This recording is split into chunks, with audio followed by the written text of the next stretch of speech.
The perfect frame. The sun hung low over Atlanta, painting the city in hues of amber and crimson. Officer Malik Gray adjusted his badge as he stepped into Precinct 14. It was a quiet morning, unusual for the bustling department that covered one of the city's most volatile zones. "Morning, Malik," called Officer Derek Walsh, his longtime partner. Derek was nursing his usual oversized coffee, looking as tired as always. "You hear about Caldwell's party last night?" Half the precinct showed up. Malik smiled faintly. He'd avoided the captain's gatherings for years, sensing an undercurrent of favoritism and politics that didn't sit well with him. "Nope, missed it. Family movie night," he replied, thinking of his wife, Nadine, and their 8-year-old daughter, Zoe. Before Derek could press further, their radios crackled. "Units in the vicinity. Respond to a disturbance at 731 Maplewood Lane." Malik frowned. That address belonged to Captain Lawrence Caldwell. "Unit 47 responding," Malik said into the radio, his voice steady. The Maplewood mansion loomed over the street like a monument to excess.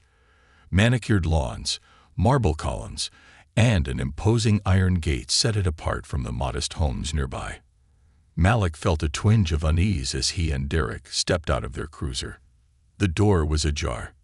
"Something's off," Malik muttered, his hand instinctively resting on his holstered weapon. Inside, the air was thick with an acrid metallic scent. Blood.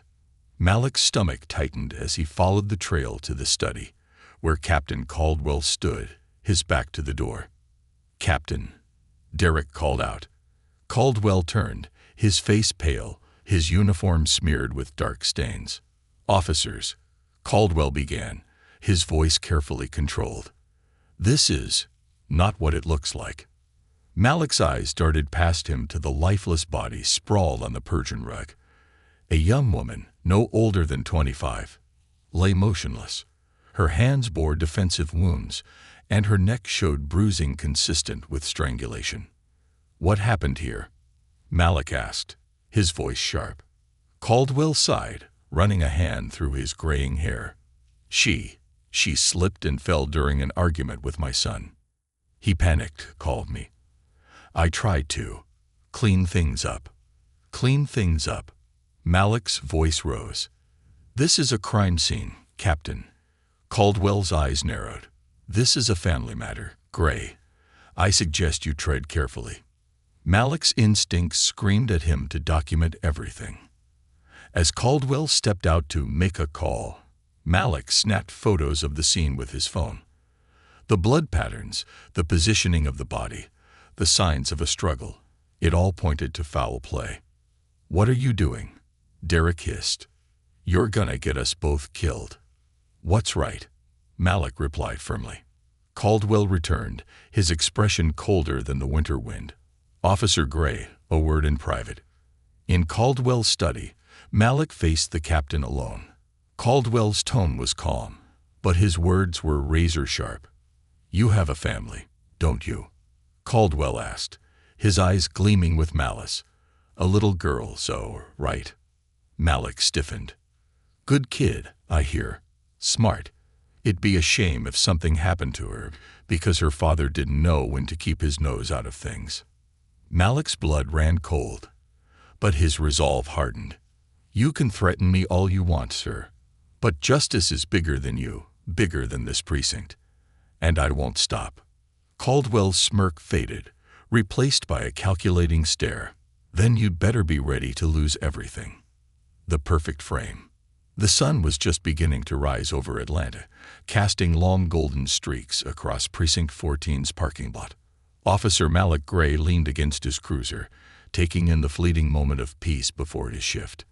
The city had a rhythm, chaos by night, quiet planning by day. It was a rhythm Malik had mastered in his 8 years on the force. "Yo, Malik," Officer Derek Walsh called out, stepping out of the precinct's entrance with 2 cups of coffee. Derek handed one to Malik with a grin. "Looks like another day in paradise. You ready for it?" Malik chuckled softly, accepting the coffee. "I've been ready since the academy," he replied. But deep down, There was a nagging unease he couldn't shake. The department hadn't felt the same for months, not since whispers of corruption started circulating through the ranks. Before Derek could respond, their radios crackled to life. All units in Zone 4, report to 731 Maplewood Lane. Possible disturbance. Immediate response needed. Malik's brow furrowed. He recognized the address. It belonged to Captain Lawrence Caldwell, one of the most respected and feared officers in Atlanta. Unit 47 responding.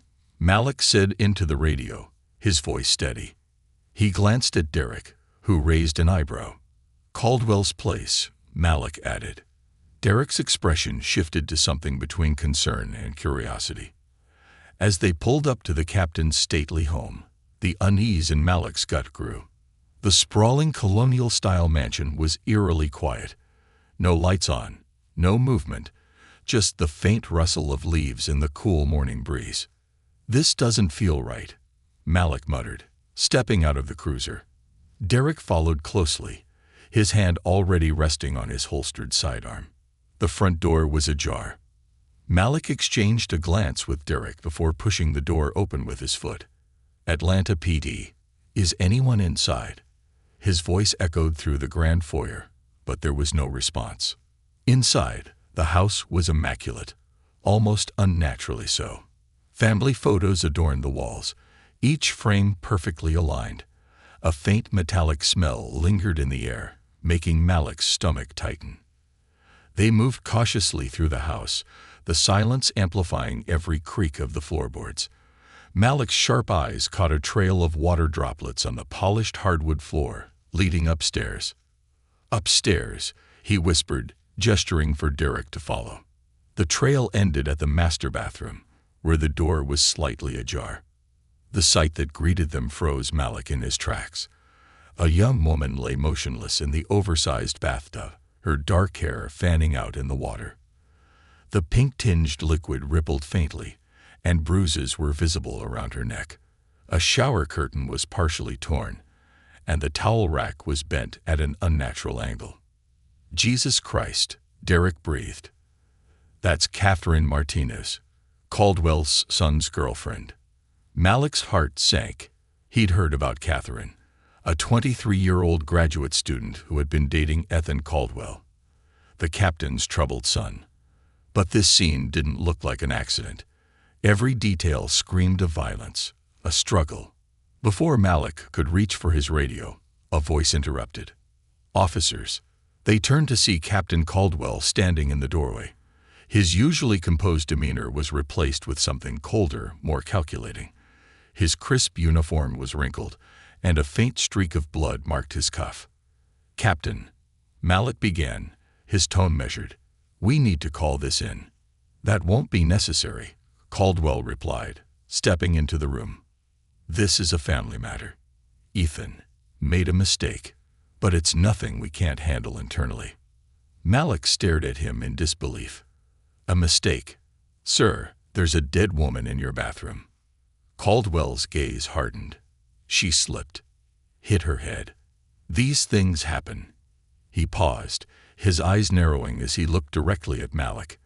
"And sometimes, good officers know when to let things resolve themselves." Malik's instincts screamed at him to act. As Caldwell moved to block Derek from entering the room, Malik discreetly pulled out his phone. His thumb hovered over the camera icon before snapping photos of the scene.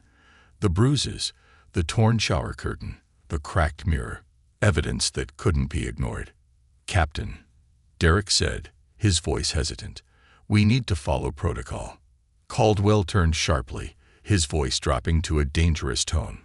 "Protocol? Listen carefully, Walsh. Protocol doesn't apply here.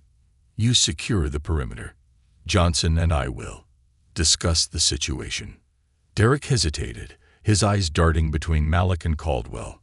Finally, he nodded and stepped out. Malik's heart sank. Derek's loyalty to Caldwell was evident, and it left Malik alone in the lion's den. The captain closed the bathroom door, his imposing figure blocking Malik's exit. "You're a good cop, Johnson. One of the best.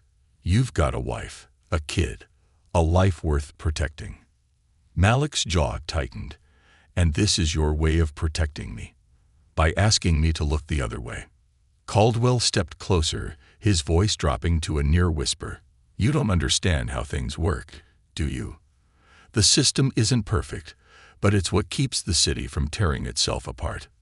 This is nothing compared to the bigger picture. Malik took a step back, his eyes locked on the captain's. You think the system's worth protecting if it means covering up murder? You have no idea what's at stake, Caldwell snapped, his calm veneer slipping. Ethan's my son. He's made mistakes, but he's not a killer. Tell that to her family. Malik shot back, his voice rising. Tell them this was just a mistake. Caldwell's expression darkened. Think about your family, Johnson. Think about what could happen if someone decided to take a closer look at your record, your finances, your every move. The unspoken threat hung heavy in the air. As soon as Caldwell left the room, Malik knew he had to act quickly.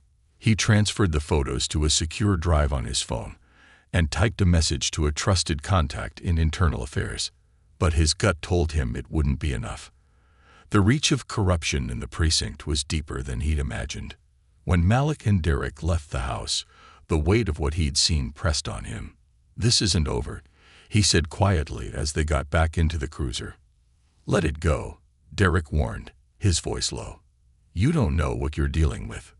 Maybe not, Malik replied, gripping the steering wheel. But I know what's right. By the time Malik returned home, the full weight of the day hit him. He found his wife, Nadine, in the kitchen, humming softly as she prepared dinner. Zoe sat at the table, coloring. For a moment, the warmth of home eased the tension in his chest. But as he tucked Zoe into bed that night, he couldn't shake the image of Catherine's lifeless body. He kissed his daughter's forehead and whispered, Always be brave, baby girl. Always stand up for what's right. As Malik stepped out of her room, his phone buzzed. A text from an unknown number appeared on the screen. You've made a mistake, Johnson. Stop digging, or we'll make you stop. Breaking the line. The early morning sun barely lit the streets of Atlanta when Malik Gray pulled into the precinct parking lot. His night had been restless, haunted by images of Catherine Martinez and Captain Caldwell's veiled threats. The text message from the unknown number still burned in his mind. You've made a mistake, Johnson. Stop digging, or we'll make you stop.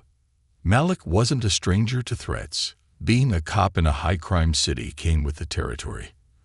But this was different. This wasn't a faceless criminal or gang. It was his own precinct, his supposed brothers in blue. As he stepped inside the station, the atmosphere felt heavier than usual. Conversations halted as he passed, and more than a few officers avoided his gaze. The change was subtle but unmistakable. The walls were closing in. Isolation begins.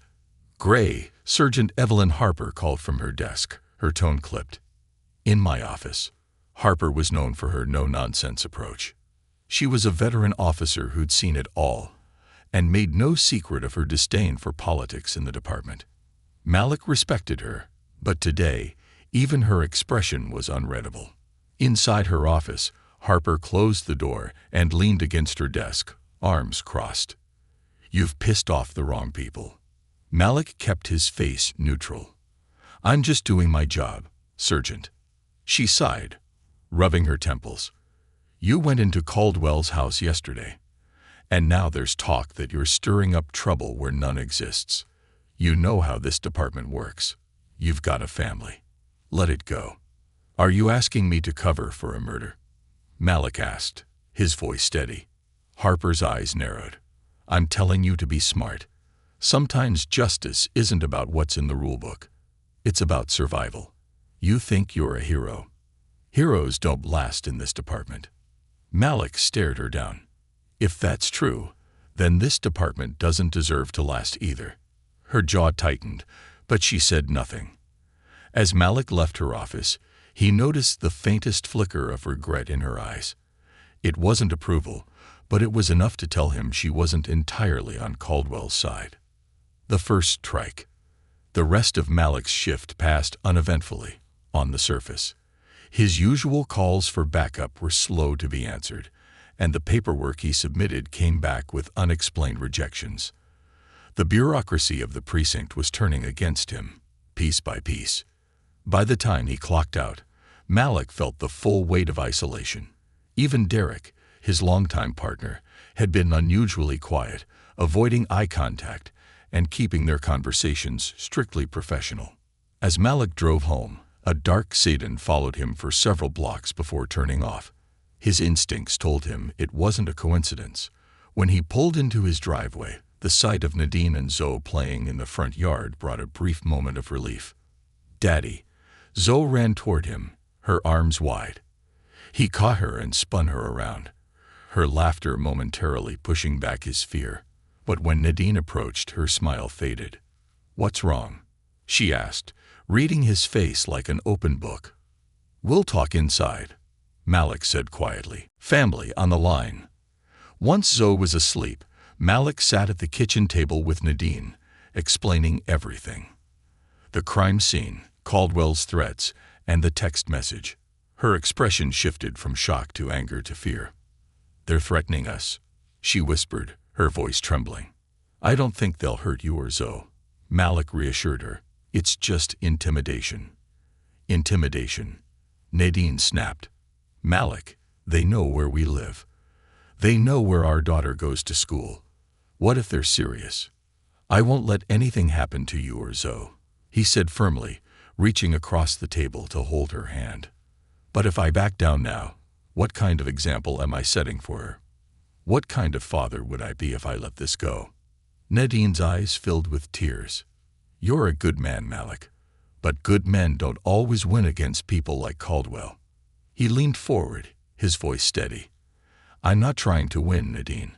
I'm trying to do what's right." An unlikely ally. The next morning, Malik arrived at the precinct to find his locker vandalized.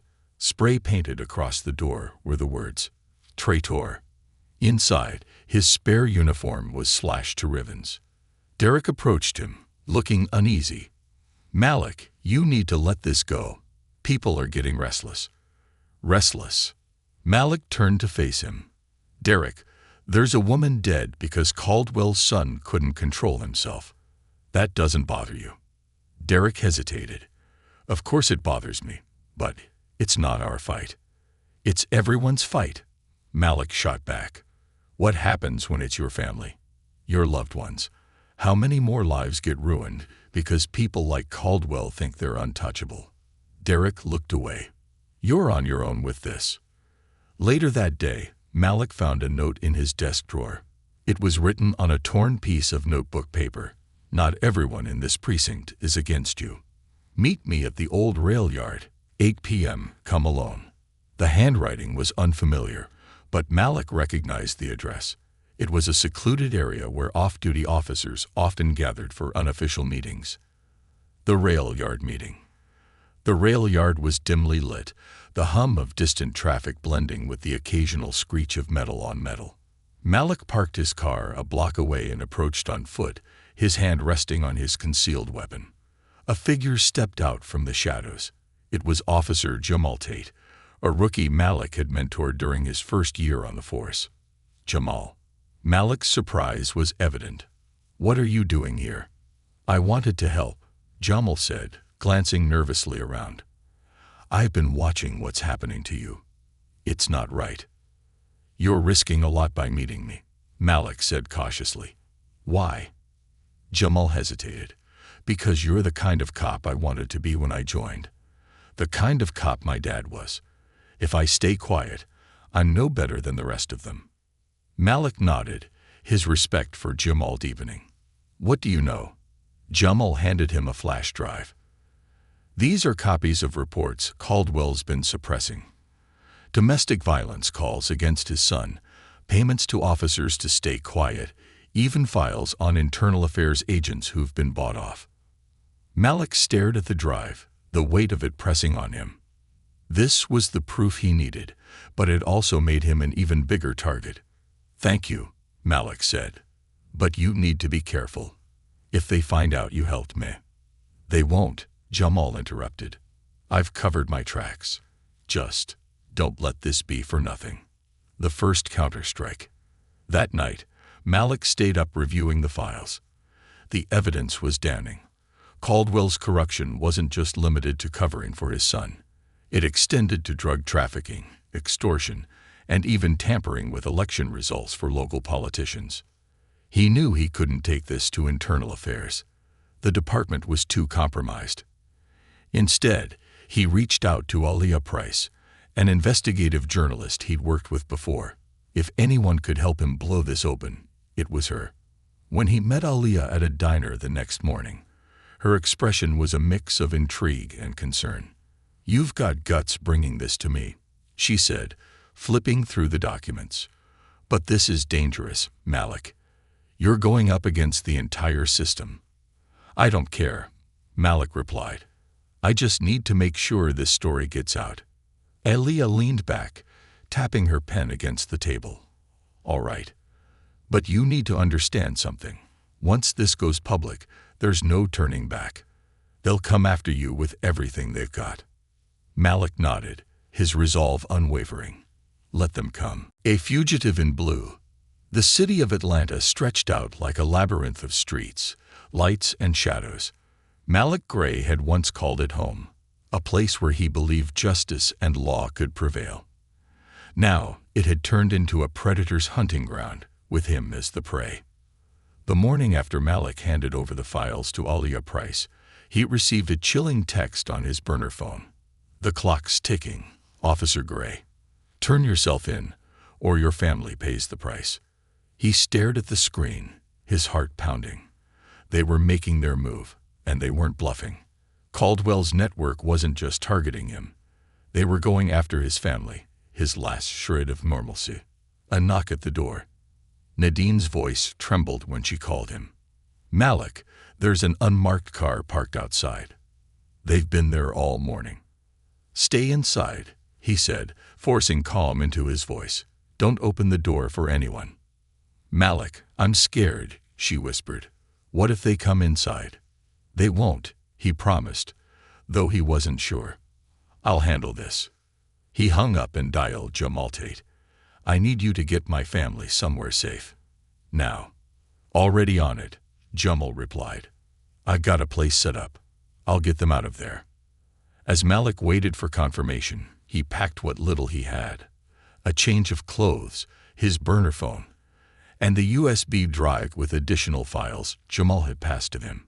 His official badge and uniform were left behind, symbols of a system he could no longer trust. The trap springs. Minutes after Jamal confirmed Nadine and Zoe were safe, Malik received another message. "Precinct 14 knows where you are. Run." The apartment building where Malik had been hiding suddenly felt too quiet. He peeked through the blinds and spotted two black SUVs idling down the block. A chill ran down his spine.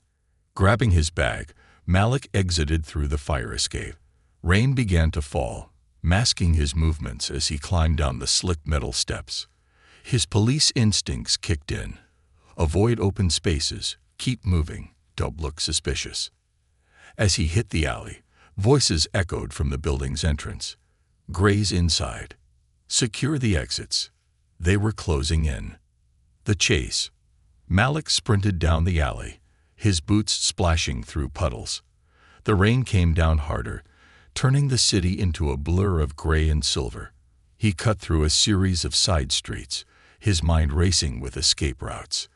He reached an abandoned laundromat and ducked inside, catching his breath behind a row of broken washing machines. His burner phone buzzed with a call. "Malik, where are you?" Alia's voice was tense. "Now's not a good time," he whispered, peeking through a shattered window. The SUVs had spread out, combing the neighborhood. "They've issued a warrant for your arrest," she said. "They're framing you for Thompson's murder." Of course, Malik thought bitterly. The officer from Caldwell's inner circle had been killed just days earlier, a warning to Malik and others thinking of crossing the line. Now, the murder was being pinned on him. "Aaliyah, I need you to get this story out," Malik said. "Everything. The files, the recordings, the corruption. I'm working on it, but it's not enough, she replied. The media won't bite without something concrete to tie it all together. We need a witness. Vanessa, Malik said. She's the key. She's in hiding, Alia reminded him. And Caldwell's men are looking for her too. I'll find her first, Malik said firmly. Send me what you've got on her last location. A city turned hostile. The laundromat wasn't safe for long. Malik heard the hum of engines and saw flashlight beams sweeping through the streets. His face was likely on every precinct's radar now, his brothers in arms ordered to take him down. Using the rain to his advantage, Malik slipped out through the back and moved toward the subway station. The streets were alive with the sound of sirens, the city itself seeming to turn against him. He avoided main roads, sticking to alleys, and cutting through small businesses. At the subway entrance, he spotted 2 officers scanning the crowd. He lowered his head, pulled up his hood, and walked with purpose. His heartbeat thundered in his ears as he passed within feet of them, praying they wouldn't look too closely. When he boarded the train, he finally exhaled. The lights flickered as the train sped through the tunnels, taking him deeper into the city's maze. Malik didn't know how long he could keep running, but he knew one thing. He wasn't going down without a fight. Vanessa's shadow. By the time Malik reached the outskirts of Atlanta, it was nearly midnight. Alia's intel led him to a rundown motel on the edge of town. Vanessa Mitchell had checked in under an alias 2 days ago. Malik approached the motel cautiously, scanning the parking lot for anything out of place. He spotted a black sedan parked near the entrance, its engine still warm. Someone else was here. He entered the dimly lit lobby, nodding to the clerk behind the counter. I'm here to see my sister, he said, giving the room number Alia had provided. The clerk barely glanced at him. Room 214. End of the hall. Malik climbed the stairs, his hand brushing the grip of the pistol Jamal had given him. When he reached the door, he knocked softly. Vanessa, it's Malik Gray. I'm here to help you. There was no answer. Vanessa, please. I know you're scared, but we don't have much time. A muffled voice came from inside. How do I know I can trust you? Because I'm the only one who's not trying to kill you, Malik replied. And because Catherine deserves justice. The door opened a crack, revealing Vanessa's wide, fearful eyes. You can't protect me, she whispered. They'll find me. They always do. Not this time, Malik promised. But we have to move now. The hunter becomes the hunted. As Malik and Vanessa slipped out of the motel, the sound of tires screeching made his heart sink. Another black SUV pulled into the lot, headlights cutting through the darkness. Run, Malik said, pulling Vanessa toward the alley. They sprinted through the maze of back streets, Malik's mind racing as he calculated their options. Vanessa struggled to keep up, her breaths coming in ragged gasps. The SUV's engine roared behind them, its beams sweeping across the alley walls. Malik spotted a narrow opening between 2 buildings and led Vanessa through it, pressing themselves against the damp brick to avoid detection. The SUV idled nearby, its occupants scanning the area with flashlights. Malik held his breath, his hand tightening on Vanessa's arm. When the vehicle finally moved on, Malik exhaled. We need to get to a safe house, he said. Where? Vanessa asked, her voice trembling. Alia has a place, Malik replied. But we'll need to stay off the radar. A dangerous alliance. As dawn broke, Malik and Vanessa arrived at an abandoned warehouse Alia had arranged as a temporary refuge. Inside, they found Alia waiting, her face pale but determined. We don't have much time, she said, spreading out a map and files on a table. Caldwell's men are everywhere, and the precinct is doubling down on the warrant for your arrest. Vanessa sank into a chair, her hands trembling. I can't do this. I can't testify. They'll kill me. You don't have to testify yet, Alia said gently. But we need your statement, something concrete, to show the world what Caldwell and his son did. Vanessa looked at Malik, tears in her eyes. Why are you doing this? Why not just run? Because running doesn't fix anything, Malik said. And because if we don't stop Caldwell now, he'll keep doing this to other people, to other families. Vanessa nodded, her resolve hardening. Okay, what do we do next? The witness. The abandoned warehouse on Atlanta's outskirts was eerily silent, save for the occasional creak of its rusted beams. The morning sunlight filtered through broken windows, casting long shadows across the dusty floor. Malik Gray paced restlessly, his eyes darting to Vanessa Mitchell, who sat trembling on a metal chair, her hands clutching a steaming mug of coffee. Vanessa, we need your story on record, Malik said, his tone steady but urgent. If we don't move quickly, Caldwell's people will find us. Vanessa's eyes darted to the corners of the warehouse, as if shadows might leap out at her. You don't understand, she said, her voice barely above a whisper. Caldwell's not just a man. He's a system, a machine. And it chews people up and spits them out. Alia Price, seated at a makeshift desk piled with papers and a laptop, glanced up. Vanessa, we're not asking you to fight the whole system. Just help us expose it. Tell us what happened the night Catherine died. Vanessa hesitated, her fingers tightening around the mug. Malik crouched beside her, his voice soft. I know you're scared, but Catherine deserves justice. And you do too. Vanessa nodded slowly, tears pooling in her eyes. All right, she whispered. I'll tell you everything. The night Catherine died. Vanessa's voice trembled as she recounted the events. That night, Catherine called me. She sounded scared, said Ethan had been drinking again and was out of control. She begged me to come over. She paused, taking a shaky breath. When I got there, the house was chaos.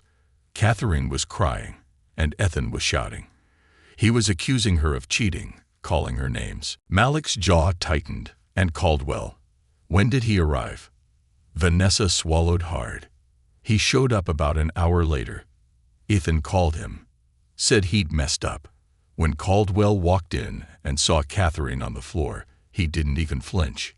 He just took over. Alia leaned forward, her fingers flying over her keyboard as she took notes. What do you mean by took over? Vanessa's hands trembled. He told Ethan to go upstairs and clean himself up. Then he started giving orders. He told me to leave, but I refused. I said I wasn't going anywhere until I knew Catherine was okay. And then, Malik prompted. He grabbed my arm, Vanessa said, her voice breaking. He said, if you want to live, you'll forget everything you've seen here. Then he started cleaning up. He wiped surfaces, moved Catherine's body, staged the scene to make it look like an accident. The room fell silent, the weight of Vanessa's words hanging heavy in the air. Malik's fists clenched, his mind racing. Caldwell's cruelty was worse than he'd imagined. The plan takes shape. We need to get this on record, Alia said, breaking the silence. She turned her laptop toward Vanessa. I'm going to record your statement. Once we have it, I'll distribute it to every major news outlet in the city. Vanessa hesitated, her eyes darting to Malik. If I do this, they'll kill me. Malik placed a reassuring hand on her shoulder. Not if we protect you.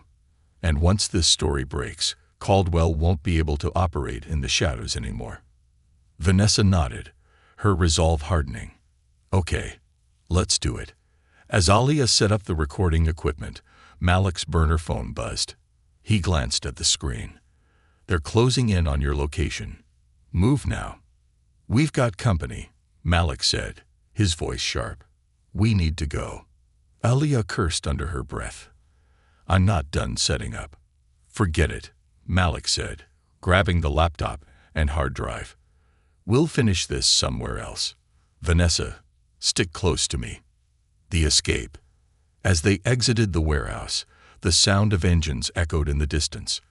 Malik scanned the area, spotting two black SUVs approaching from opposite directions.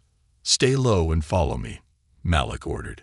He led Vanessa and Alia through the back of the warehouse, where Jamal Tate was waiting in an old nondescript sit-in. "Get in," Jamal shouted, throwing the passenger door open. Vanessa climbed in first, followed by Aliyah and Malik. The moment the doors closed, Jamal floored the accelerator. The sedan sped down the narrow alley, tires screeching as they swerved onto a main road. In the rearview mirror, Malik saw the SUVs give chase. "They're on us." "Hang on," Jamal said, weaving through traffic. Horns blared as he narrowly avoided colliding with other cars. Aliyah gripped the seat, her knuckles white. "Please tell me you've done this before." Jamal smirked. "Not exactly, but I've watched enough action movies." "This isn't a movie." Vanessa shrieked as a bullet shattered the back windshield. Glass rained down on them, and Malik shielded Vanessa with his body. "They're not playing around," Malik muttered. He leaned out of the broken window, his pistol drawn. A quick glance revealed 3 armed men leaning out of one of the SUVs. "Keep it steady," Malik shouted to Jamal. He aimed and fired, hitting the front tire of the closest SUV. The vehicle swerved wildly before crashing into a parked truck. The second SUV veered to avoid the wreck, giving Jamal enough time to take a sharp turn onto a side street, a temporary haven. After a tense 30 minutes of weaving through Atlanta's back streets, Jamal pulled into an abandoned service station. The group quickly exited the car, Malik covering their tracks by wiping down the door handles and steering wheel. Inside, the service station was dusty and dilapidated, but it provided cover. Malik barricaded the doors while Aliyah set up her laptop on the counter. "Vanessa, we need to finish your statement," Aliyah said. "This is our only chance." Vanessa nodded, her hands shaking as she sat down. Aliyah hit record, and Vanessa recounted her story again, this time with every detail, every threat, and every action Caldwell had taken to cover up the murder. When she finished, Aliyah saved the file to multiple drives and sent copies to her secure contacts. "That's it. Even if they find us, this story is out." The thin blue lie. Malik's relief was short-lived. His phone buzzed with another message. "We know where your wife and daughter are. This ends now." Rage boiled in Malik's chest. Caldwell wasn't just coming after him. He was targeting the people he loved most. He turned to Jamal. "We need to move them. Now." Jamal nodded. "I've got a plan, but it's risky." "Everything about this is risky," Malik said. "Just tell me what to do." The calm before the storm. As night fell, the group prepared for the final confrontation. Malik knew they couldn't run forever. If they wanted to end this, they had to take the fight directly to Caldwell. "This isn't just about you anymore," Aliyah said, her voice steady. "It's about everyone who's been crushed by this system." Malik nodded, his jaw set. "Then we make sure they never crush anyone else again." In the distance, the sound of sirens grew louder. The storm was coming, and Malik Gray was ready. The thin blue lie. The weight of the sirens, distant but closing in, was heavy on Malik Gray's chest. He had been hunted before, but this was different. It wasn't just his life at stake. It was his family, the truth, and the future of every person crushed under the corrupted system that men like Captain Caldwell upheld. Vanessa's testimony was recorded, but it wasn't enough to stop the freight train of power bearing down on them. As the safe house hummed with tension, Malik knew the time for running was over. The safe house breached. The abandoned service station had served its purpose as a temporary hideout, but Malik's burner phone buzzed again with a message that sent ice through his veins. "We're closer than you think. Surrender, and we'll spare your family." "They found us," Malik said, his voice calm but resolute. "We need to go." Aliyah, seated at her laptop, looked up sharply. "We've sent Vanessa's statement everywhere, but it hasn't hit the airwaves yet. We need more time." "We don't have it," Jamal interjected, glancing out a cracked window. His rookie nerves were replaced by the focus of a man who knew the stakes. "They'll be here any minute." Vanessa stood in the corner, trembling. "You said you'd protect me." "I will," Malik said firmly. He grabbed his bag and tossed a gun to Jamal. "We're splitting up.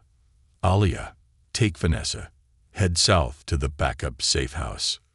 "What about you?" Alia asked, already packing her equipment. "I'll lead them away," Malik replied, his tone brooking no argument.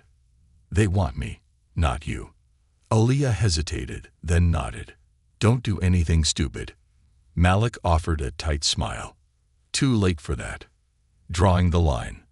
As Alia's car disappeared down the service road with Vanessa in the back seat, Malik and Jamal positioned themselves behind the shattered counter. They had weapons, a limited amount of ammo, and the element of surprise. It wasn't much, but it would have to do. The roar of engines announced the arrival of Caldwell's men. Two black SUVs screeched to a halt in the gravel lot, their doors flying open as armed officers poured out. Malik recognized them. Fellow cops from Precinct 14, men he'd shared shifts and drinks with. Now they were here to kill him. Through the broken windows, Malik counted 8 men. He exchanged a glance with Jamal, who gave a curt nod. "You sure about this?" Jamal asked, his grip tightening on his gun. "Absolutely," Malik replied. "Let's remind them what integrity looks like." The first shots. The officers moved in formation, their weapons raised, their eyes scanning the shadows. Malik waited until the first 2 were inside before firing a warning shot into the air. "Drop your weapons and stand down," he shouted. "You're being used by a man who doesn't care about you. Don't throw your lives away for Caldwell." The response was immediate. A hail of gunfire tore through the front of the building, shattering glass and sending clouds of dust into the air. Malik and Jamal ducked behind the counter, returning fire sparingly. "You think Caldwell's going to protect you?" Malik shouted between shots. "He's throwing you into this mess to save himself." For a brief moment, the gunfire stopped. "Give it up, Gray," a voice shouted. It was Officer Tanner, a longtime precinct veteran. "You're done. Don't make this worse." "I'm not done," Malik yelled back. "You are. Vanessa's testimony is out. The whole world is going to know what Caldwell's done, and they'll know you stood with him." Shifting loyalties. Inside the SUV, Officer Eric Sandoval sat gripping his rifle. He had been a part of Caldwell's inner circle long enough to know the score. This wasn't justice. It was an execution. The doubt had been gnawing at him since the Thompson murder, but now, hearing Malik's words, it became unbearable. "We're just going to kill him?" Sandoval asked Tanner, who stood beside the vehicle. Tanner gave him a sharp look. "You got a problem with that?" Sandoval hesitated. "He's not wrong. If this gets out, we're all screwed." "It's not getting out," Tanner growled. "Now get in there." But Sandoval didn't move. Instead, he turned his weapon on Tanner. "You're wrong. It's already out." Before Tanner could react, Sandoval fired a single shot, wounding him in the leg. Chaos erupted as other officers turned on each other, their divided loyalties spilling into violence. The final stand. Inside the station, Malik and Jamal listened as the gunfire outside grew louder. "Sounds like they're fighting each other," Jamal said, peeking through a gap in the counter. "It was bound to happen," Malik replied grimly. "Caldwell's lies can only hold for so long." The distraction gave them a chance to slip out the back. They moved cautiously, using the chaos to their advantage. As they reached the edge of the lot, Malik spotted Sandoval limping toward them, his hands raised.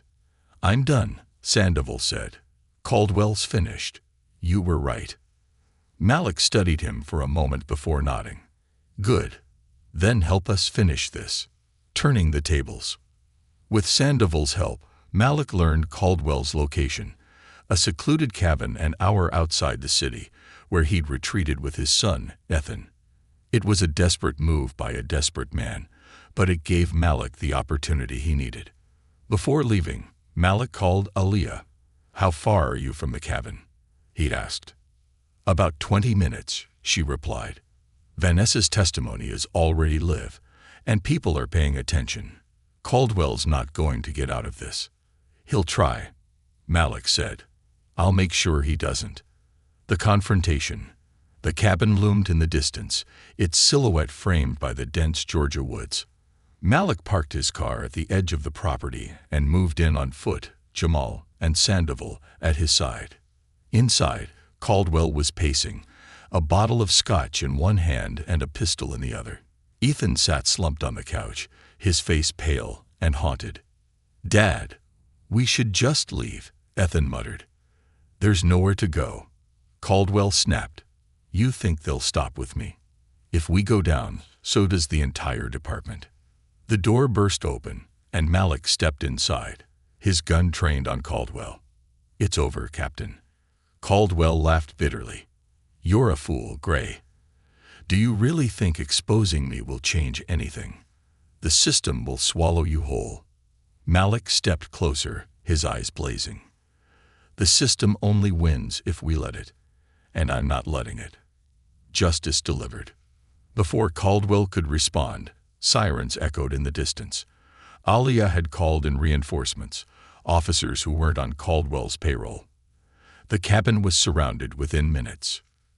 "Drop the gun, Caldwell," Malik ordered. For a moment, Caldwell hesitated. Then, with a resigned sigh, he let the weapon fall to the floor. Ethan buried his face in his hands, sobbing. As Caldwell was led away in handcuffs, Malik felt the weight on his chest begin to lift. It wasn't over. There was still so much work to be done. But it was a start. Justice or vengeance.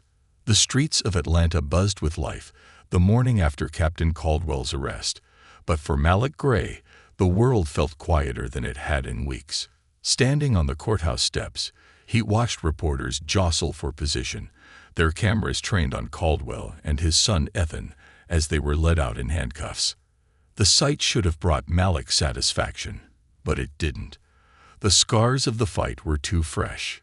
The betrayals, the losses, and the danger that still loomed. The system Caldwell had weaponized wasn't gone.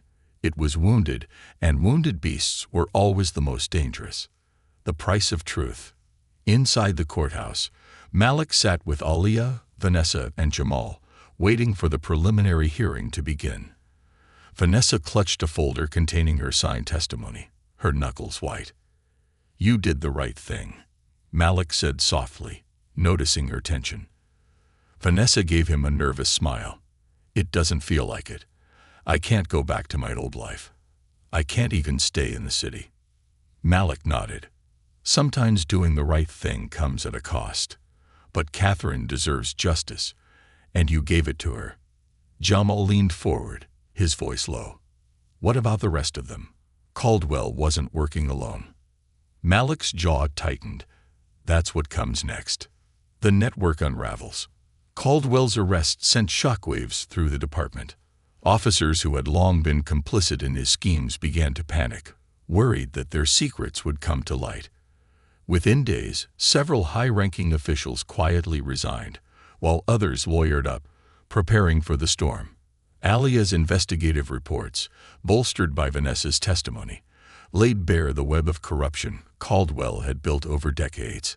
The articles named names, from precinct captains to city officials, and the public outcry was immediate. Protests erupted across Atlanta, demanding accountability and systemic reform. Malik watched the coverage from his living room, Nadine and Zoe beside him. "They're fighting back," Nadine said, her tone hopeful. Malik nodded, "But the fight's not over." A broken badge. Malik returned to Precinct 14 for the first time since the ordeal began, his badge in hand. The building felt different, emptier, quieter. The faces that used to greet him with smiles were now guarded or outright hostile. The tension was palpable. Sergeant Evelyn Harper met him in her office, her expression unreadable. "You've made quite a mess, Gray." "It needed to be done," Malik replied, setting his badge on her desk. "You're resigning?" Harper asked, her voice softer than he expected. "I can't wear this badge anymore," Malik said, gesturing to it. "Not after what it's been used for." Harper sighed, leaning back in her chair. "You know, You're one of the good ones. We don't have enough of those. Then start making more, Malik said, meeting her gaze. Clean house. Build something better. Harper picked up the badge, turning it over in her hands. You're walking away, but you're not done, are you? Malik shook his head. Not even close. The rebuilding begins. In the weeks that followed, Malik worked with Alia, Jamal, and a growing coalition of reform-minded officers and activists. They lobbied for transparency laws, independent oversight committees, and better whistleblower protections. Malik became a reluctant public figure, appearing at community meetings and press conferences. His story, an honest cop who stood up to a corrupt system, resonated with people across the country. Jamal, emboldened by Malik's courage, took on a leadership role within the precinct. He became a voice for change, challenging old norms and pushing for accountability. Alia's reporting continued to shine a light on the dark corners of law enforcement. Her work inspired other journalists to dig deeper, uncovering similar networks of corruption in other cities. A reckoning for Caldwell. Caldwell's trial became a media spectacle. The courtroom was packed every day, with protesters outside chanting for justice. Vanessa's testimony was damning, painting a picture of a man who had manipulated the system for decades to protect his son and enrich himself. Ethan Caldwell's defense crumbled under the weight of evidence. The bruises on Catherine's neck, the staged crime scene, the payments to silence witnesses, it was all laid bare. When the verdict was read, guilty on all counts, a wave of relief swept through the courtroom. But for Malik, it wasn't just about Caldwell.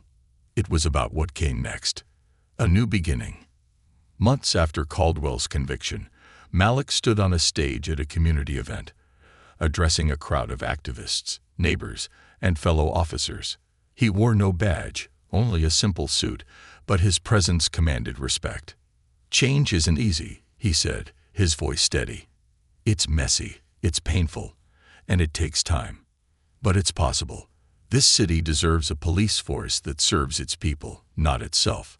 And we're going to build that together.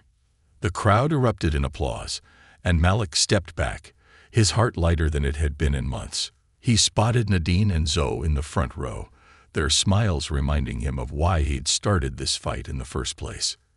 Epilogue. The long fight. Late that night, Malik sat in his modest home office, reviewing proposals for new police policies. The world outside was quiet, but he knew the battle for justice was far from over. His phone buzzed with a text from Alia. "You've done good, Malik, but we're just getting started." He smiled, typing a quick response. "Let's keep going." As he closed his laptop, Malik glanced at the framed photo on his desk, a younger version of himself in uniform, standing beside his academy mentor. The badge on his chest had meant something then, a symbol of justice, of service. Now he was building something stronger than symbols. He was building trust, brick by brick, truth by truth. And this time, the system wouldn't swallow him whole. Justice or vengeance.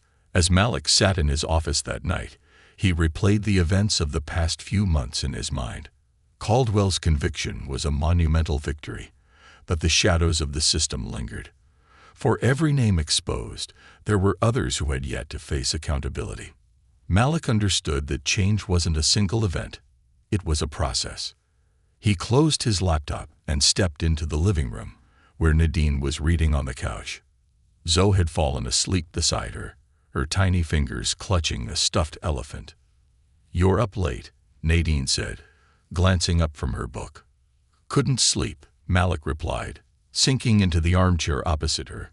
He studied her face, etched with the faint lines of stress the last few months had carved. "How are you holding up?" Nadine smiled faintly, closing the book. "Better now. It feels like we can breathe again. Like we're safe." Malik nodded, though he knew better than to fully believe it. The fight wasn't over, but for tonight, he let himself rest in the quiet comfort of his family's presence. A call for help. The next morning, as Malik prepared breakfast, his phone buzzed with a call. It was from Jamal. "Malik, we've got a situation," Jamal said, his tone serious. "Some of Caldwell's people, those who didn't get caught, are trying to regroup. They're trying to strong-arm officers into staying silent." Malik's stomach tightened. "Where?" "Precinct 16.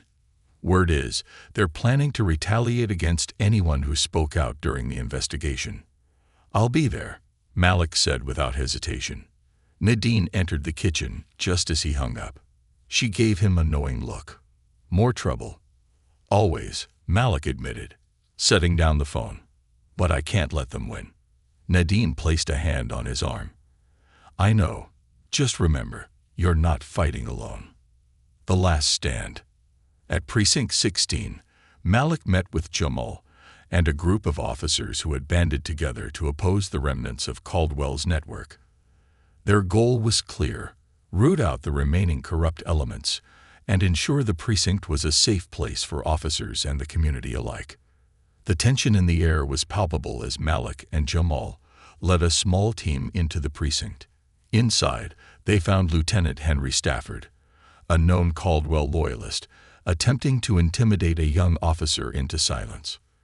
"This precinct doesn't need traitors," Stafford snarled at the officer, who stood frozen under his glare. "You either fall in line, or you're out." "Or," Malik said, stepping forward, "he reports you, and we take you down like we did Caldwell." Stafford turned, his face twisting with anger. "Gray, I should have known you'd show up to stir the pot." "I'm not stirring anything," Malik replied calmly. "I'm here to clean up what Caldwell started. You can either step aside, or we'll make you." Stafford laughed bitterly. "You think you've won, don't you? Caldwell was just one man. The system will never change." "Maybe not," Malik said, his voice firm. "But that doesn't mean we stop trying." The room grew silent as more officers began to gather, watching the confrontation unfold.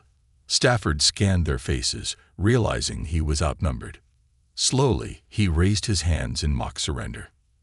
"You're making a mistake," Stafford said as Malik and Jamal escorted him out. "The system will eat you alive." "We'll see about that," Malik replied, his tone cold. "The tide turns." With Stafford removed and his influence diminished, the morale in Precinct 16 began to shift. Officers who had once been afraid to speak out found their voices. Malik and Jamal spent hours meeting with them, listening to their concerns and encouraging them to join the fight for reform. The work was exhausting, but it was worth it.